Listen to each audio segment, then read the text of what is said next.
Majority Leader. I'd like to recognize the sponsor, Representative Roman Romulo of the Lone District of Pasig City, to sponsor House Bill 5939. Honorable Roman Romulo is recognized to sponsor the measure.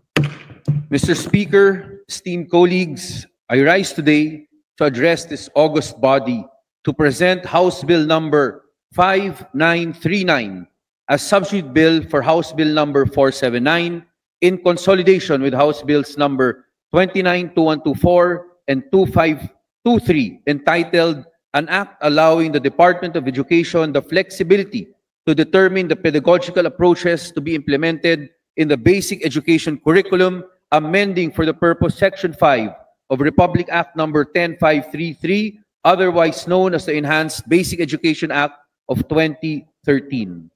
The lamentable state of our education cannot be attributed to any single issue. It is a number of issues that this representation, as chairperson of this committee and as co-chairperson of the Second Congressional Commission, has been seeking to address in the various measures that we have authored and sponsored during this representation's term in Congress. I stand before you and look positively towards your continued support in putting in place effective solutions which seeks to address the issues plaguing our education system. Section 5G of Republic Act number 10533 mandates the use of the spiral progression approach in the K-12 curriculum across all subjects. This approach is allegedly designed to build on the same concepts in each grade level and develop increasing complexity from kinder to grade 10.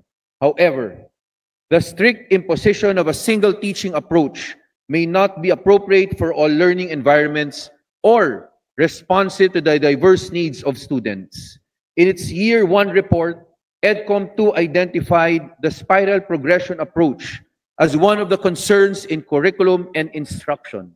Despite being a key pedagogical method in the English subject, spiral progression has not improved mastery in science and secondary math subjects and has only led to more repetition, lack of depth, and lack of concentration in learners. It is a basic rule in admin law that unless otherwise deemed necessary, legislation should confine itself to the broad strokes of policy and leave the details of implementation to the expertise of the implementing agency. Therefore, what is necessary is a flexible, evidence-based framework that enables the Department of Education to identify and regularly refine the most suitable teaching methods in curriculum design through rigorous evaluation and data-driven analysis. Hence, this bill seeks to revise Section 5G of the Republic Act 10533 by replacing the mandatory use of the spiral progression approach with a more flexible formulation that empowers the DepEd to employ the approach deemed most effective in ensuring mastery of knowledge and skills at each education level. The amendment also introduces a safeguard that any such approach and curriculum implemented shall be subject to a periodic review of not less than once every 5 years, unless circumstances necessitate an earlier period to determine the relevancy and effectiveness in achieving educational goals.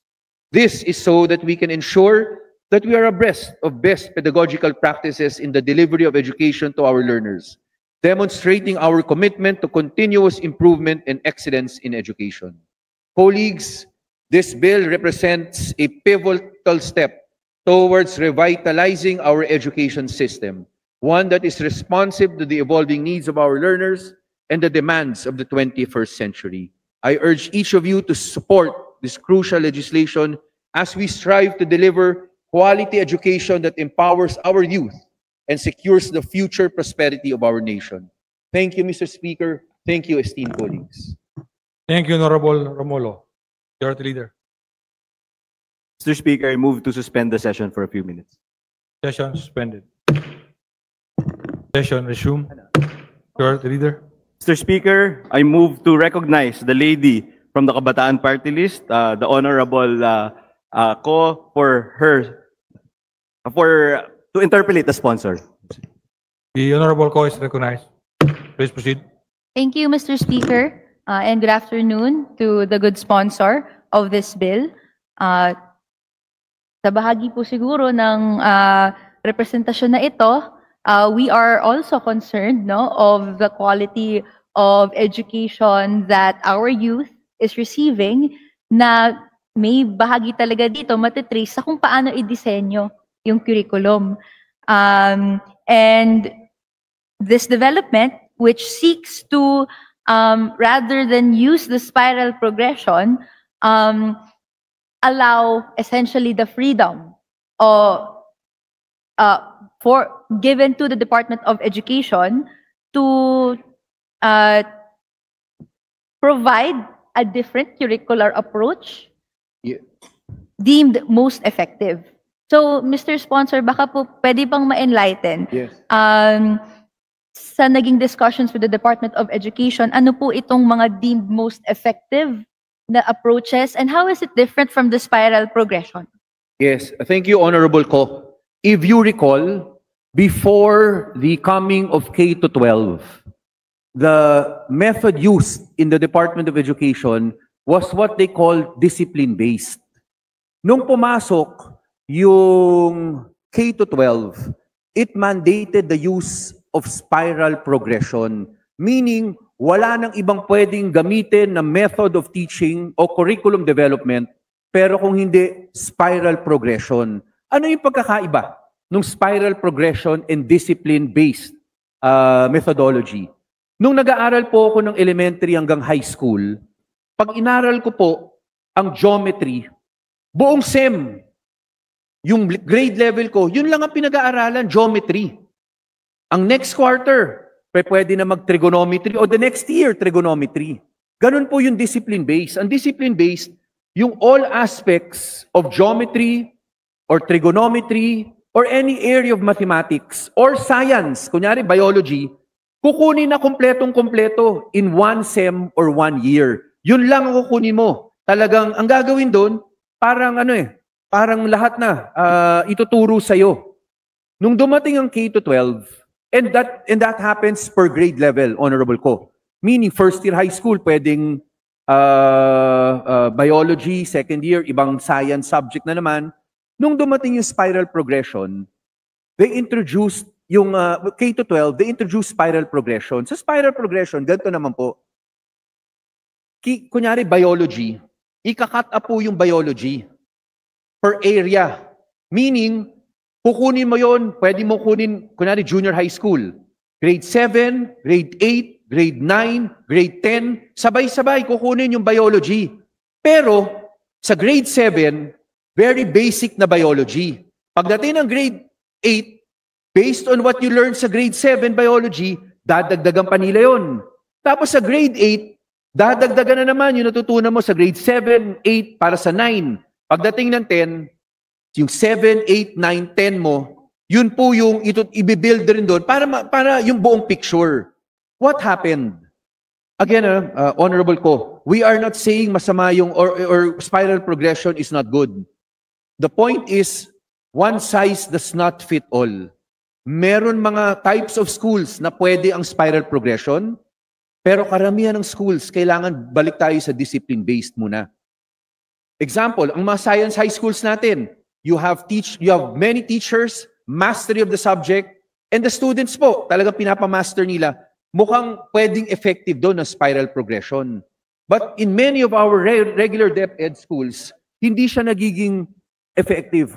Ito na po yung mga rason. Una, grade 7 kasi, pagpasok mo, tuturuan ako kunyari ng konting mathematics. Ano bang grade 7 na mathematics? O algebra. Umpisa natin sa algebra. Grade 8, may algebra ka ulit. Ang problema, konti lang ang basic lang ang tinuro sa iyo sa grade 7. Tapos, marami ka pang ibang competent subjects. Pagdating mo ng grade 8, uulitin na naman po yun. Pero dadagdagan. Ang napansin po ng mga teachers, based on the green paper released by EDCOM 2, sabi ng mga teachers, napansin nila, nakakalimutan na po yung basics. Kasi nga parang hilaw eh. Konti lang ang tinuro ng grade 7, pupunta na sa ibang subject matter, grade 8, uulitin yun, pero dadagdagan pa. Yung basic nakalimutan na. Hindi buo yung pagkaturo sa kanila. And that applies equally to both sciences and mathematics. Pangalawang observation po doon, it becomes very difficult to find teachers who are masters in this particular subjects. Hindi katulad ng discipline-based ng time po namin. Grade 7, sabay-sabay kami, ito yung tinuturo. So yung teacher mo sa grade 7, master niya, bubuin yan. Pero sa spiral progression, you must have, at isipin niyo po, ituturo muna siya sa grade 7 algebra. Pag natuto mo na yun po, yung basics, lilipad sila sa trigonometry. Iba na naman yung teacher yon. But it's worse if you think of sciences. Kasi pwedeng biology, chemistry. Iba pong subject matter yon. Pero you're forcing a teacher to learn hindi naman po yun ang pinag-aralan niya. That is why ang sinasabi natin, spiral progression may work in certain schools for certain students, especially kung maraming teachers doon na master na nila yung iba-ibang subject matters. Pero in general, based on the green paper of EDCOM 2, maraming teachers nahihirapan, maraming learners na iiwanan. That is why, ang nangyayari po sa kanila, yung mastery of the subject matter, nawawala. Di ba sinasabi natin, importante ang math, importante ang science, pero yung mastery nawawala kasi basic ang tinuro sila sa kanila sa grade 7, pagdating ng grade 8, sa dami ng dinaanan nila, the basics, kailangan ulitin pa ulit. So nahuhuli ng nahuhuli. Ang sinasabi lang natin dito, let us give the Department of Education, let us give the schools, the principals, the teachers, that flexibility to choose which method they believe will be most effective para meron tayong quality of education. Thank you, Mr. Speaker, and our good sponsor for that clarification. Mukhang kailangan ng mas malalim din pang diskusyon kung ano ba talaga yung naging effect ng spiral progression type of... Honorable Ko, take a look at the results of the PISA, the TIMSS, the SEA-PLM. We had one in 2018, we had another one in 2020. If you are still not convinced na last place tayo sa mga subject matters, covered in fact by what we want already to readjust, what else, what more empirical studies do you want? Andiyan na po yung tatlong international. Take a look po. If you also have time, why don't you wait? Why don't you talk to your principals? Yes. Apo. I actually see the logic Yes. of Thank you, Honorable Ko. Thank you. the measure that you are proposing upon this body now. Thank you, Honorable Ko. Dahil po, even though academic freedom is only enjoyed in higher education, higher institutions of learning, no, I see this as parang a forward step to be able to have institutions, no, have that freedom, have that flexibility, as you said Yes. po, no, good sponsor, para kung ano man ang pangailangan Yes. ng kanilang constituencies ay ma-apply nila That's correct. ng pinakakagyat. That's So, correct. Mr. Speaker, good sponsor, I'm actually just here to clarify because it says deemed most effective. Yes. And it does not provide other models or does not suggest other models. Yes. But from what I'm hearing, good sponsor, merong movement na gustong bumalik din sa Based. discipline-based, no? But of course, if other theories come up na magtuturo ng mas maayos pa, may good practices pa tayong makukuha, I see na kaya naman pong That's correct. masuportahan ng measure. I That's have no correct. other further questions, Mr. Speaker, good sponsor, other than to say that we welcome itong update na ito in legislation and we look forward no paano pa ito mas magta-translate no sa kung paano magme-measure yung student performance, teachers performance in the next coming years. Yeah. Thank you, Mr. Speaker. Thank you, Honorable Ko. And just to add po, in fact, the bill also says that may review period siya, maximum of every 5 years. Para DepEd can always change or alter or introduce a new curriculum design. Ang importante, the most effective. And one size will not fit all. Talagang dapat talaga hayaan natin sila na makapag-adjust. Thank you, Honorable Ko. Thank you, Honorable Ko. Majority Leader. Mr. Speaker, there being no other member who wishes to interpolate the sponsor, I move to close the period of sponsorship and debate. Is there any objection? Hearing none, the period of sponsorship and debate Now close. Majority Leader. Mr. Speaker, may you request that we recognize the guests of our honorable We're colleagues still